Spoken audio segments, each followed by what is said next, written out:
पणस कठा आपण माने केते प्रकार बनेकी खाइचंती।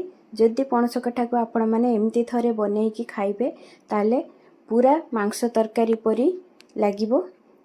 तो आज चलंतु बनेबा पणस कठा मसला।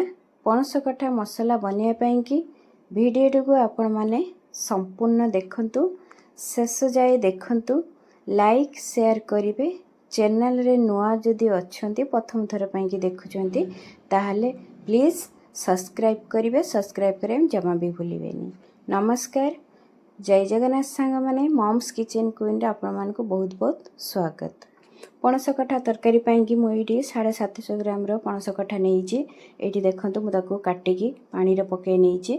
टिके बड़ पीस रे काटिबे जते बेले भी मसला ए पणस कठा मसला बनेबे ता पई कि एठी साइड रे मु याकू रखी नउची।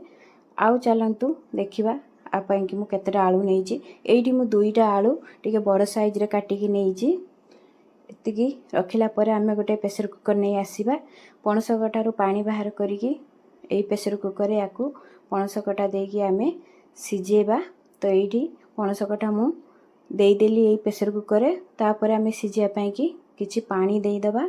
तो मु एठी पाखा पाखी 2 बड़ कप भलिया पानी देई दीची सिजिया पई कि।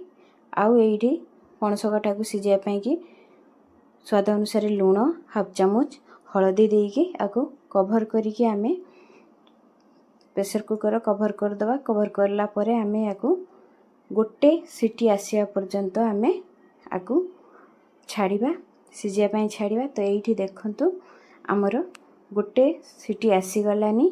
एबे गैस रो ओल्हेई नबा। एबे याकू साइड रे रखी नबा। तापर आउ गोटे पेन नहीं आसिबा बा आपण माने कड़ाई नहीं आसबे। तापर हेइतिरे गोटे चामच सोरिष तेल नबा। आउ एइथिरे आलू काटिकी रखी दिले ताकू दबा। एइथिरे 2 पिंच भलिया लूण आउ 3 पिंच भलिया हळदी देकी याकू मीडियम फ्लेम रे घोड़ेई कि आमे याकू भाजी नबा। तो जेते पर्यंत हमर आलूटा भजा होची एपटे भी हमर पणस कठाटा सिजी गलानी। एइडी देखंतु मु एबे गोटे याकू छाणी नउची। पानी रु बाहर कर नेली। एबे पानी देखौची आपण मानकू पणस कठा केतिकी सिजिबा दरकार अछि। देखंतु पणस कठा गोटी गोटी काहेकी अछि किंतु भलो भाबे सिजी जाईची। एपटे भी हमर आलू भलो भाबरे भजा हेई गलानी। एबे आमे आलूटा को बाहर कर नबा। तो एठी देखंतु ओडे मु प्लेट को आलू बाहर कर नउची। आलू बाहर कर सरला परे आमे एइथिरे आउ 2 चामच सोरिष तेल नबा। तापरे आमे फ्लेम को मीडियम रे रखिकी जो पणस कटा सिजिकी रखिथिले ताकू देईकी आमे फ्लेम को मीडियम रे ही रहिया पई दबा। तापरे याकू गोल्डन नाली हवा पर्यंत आमे पणस कटा को भलो भाबरे भाजीबा। जा फल रे जहा भी हमर एथिरे पानी थिबो भलो भाबरे सुखी जिवो, भलो भाबरे भजा हेई जिवो। एठी देखंतु हमर गोल्डन कलर हेई गलानी। भलो भाबरे हमर पणस कठाटा एठी भजा हेई गला। एबे याकू आमे गैस रे ओल्हेई नबा। आउ गोटे कड़ाई नहीं आसीबा। कड़ाई गरम हैला परे आमे एइथिरे 3 चामच बड़ चामच सोरिष तेल दबा। सोरिष तेल गरम हैला परे आमे एठी मु एठी नेइची 2टा दालचीनी, 5टी गुजराती आउ 3 रु 4टा लवंग नेइची। एसबु देला परे टिके भलो वासना बाहरी आसिला परे एठी बड़ 2टा प्याज पूरा एकदम पूरा छोट पीस रे मु काटी कि नेइची। पूरा आपण माने भी जते बेले बनेबे मसला रे पूरा प्याज पूरा छोट पीस रे काटी कि नेबे। फ्लेम को हाई टू मीडियम रे रखी कि आमे प्याज को गोल्डन कलर हवा पर्यंत आमे एठी प्याज को भाजी नबा। तो एठी देखंतु प्याज हमर पूरा पूरी संपूर्ण भजा हे गलानी। एठी देखंतु भजा हैला परे आमे एथिरे अदा रसुण पेस्ट पकेबा। तो एठी 2 चामच अदा रसुण पेस्ट पके नउची मु। एठी अदा रसुण पेस्ट देला परे आमे प्याज सहित भलो भाबरे अदा रसुण रो कंचा स्मेल जिबा पर्यंत आमे अदा रसुण को भलो भाबरे भाजीबा। एठी मु गोटे बड़ टमाटर नेइची ताको मु ग्राइंड करिकि नेइची। आपण माने चाहिले काटिकि नै परिबे। तो मु एठी ग्राइंड करिकि नेइची। आको मध्य आमे अदा रसुण प्याज सहित भलो भाबरे टमाटर को मध्य कसी नबा। तो एठी देखंतु टमाटर भी मध्य हमर एठी भलो भाबरे कसी गला। एबे एथिरे हम किछि गुंड मसला व्यवहार करिवु।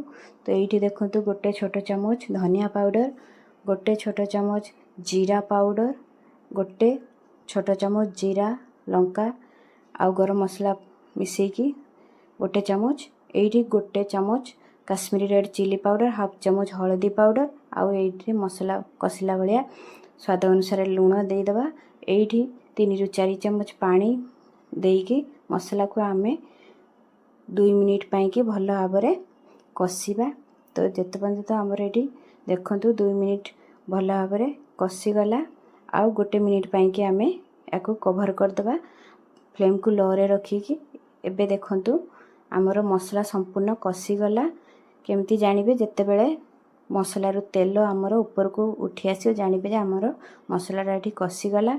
एबे जो आलूटा आमे भाजिकी रखिथिले ताकू एथिरे मिसेई नबा ता संग को जो पणस कटा भाजिकी रखिथिले ताकू मध्य एडी मिसेई नबा आउ गोटे 2 मिनिट पाई कि आमे याको भल भाव फ्लेम को मीडियम रे रखिकी याको भल भाव कषि नबा। एठी देखंतु आमर पणस कटा आलू भल भाव कषिगला। एबे जेहितो आमे एटा पणस कटा मसला व्यवहार करूछु तो एथिरे बेसी पानी व्यवहार करबानी बस गोटे कप छोट कप पानी व्यवहार करिवा। तो एठी मु गोटे कप पानी व्यवहार करछि ता संग को 4टा कंचा लंका मिसेई नउछि एमती ही रहिबो या फुटिला पर आउ टिके सुखी जिवो जेमती कि हमरो खाली तरकारी सहित माने पणस कटा आलू सहित खाली झोलटा हमरो लाखिकी रहिबो सेमती ही रहिबो। तो एबे आउ गोटे 2 मिनिट पाई कि आमे कवर करिकी छाड़िबा फ्लेम को मीडियम रे रखिकी। एठी देखंतु हमरो तरकारी संपूर्ण हेई गला। एठी देखंतु पूरा फुटी गला भल भाव रे। एठी तरकारी हला परे हमरो एथिरे हाफ चामच गरम मसला पाउडर मिसेई नबा। आपण मानक पाखरे जदी धनिया पत्र अछि ताले भी एथिरे मिसेई परिबे तो मो पाखरे नाही तो मु से खाली गरम मसला पके नीची। तो एठी देखंतु तरकारी हमरो संपूर्ण एठी रेडी। तो आपण माने निश्चय ट्राई करंतु आउ केमती लागिला कमेंट माध्यम रे निश्चय जणेबे। भल लागिथिले मो चैनल को लाइक शेयर काहेकि जम्मा भी भूलिबेनी सब्सक्राइब करिवे ता संग को बेल आइकन बटन को दबाई देबे जेते बेले मु रेसिपी छाड़ीबे प्रथमे आपण माने देखि परिबे। तो पुणी देखा हबा गोटे नुआ वीडियो रे सेते पर्यंत रहुची। जय जगन्नाथ।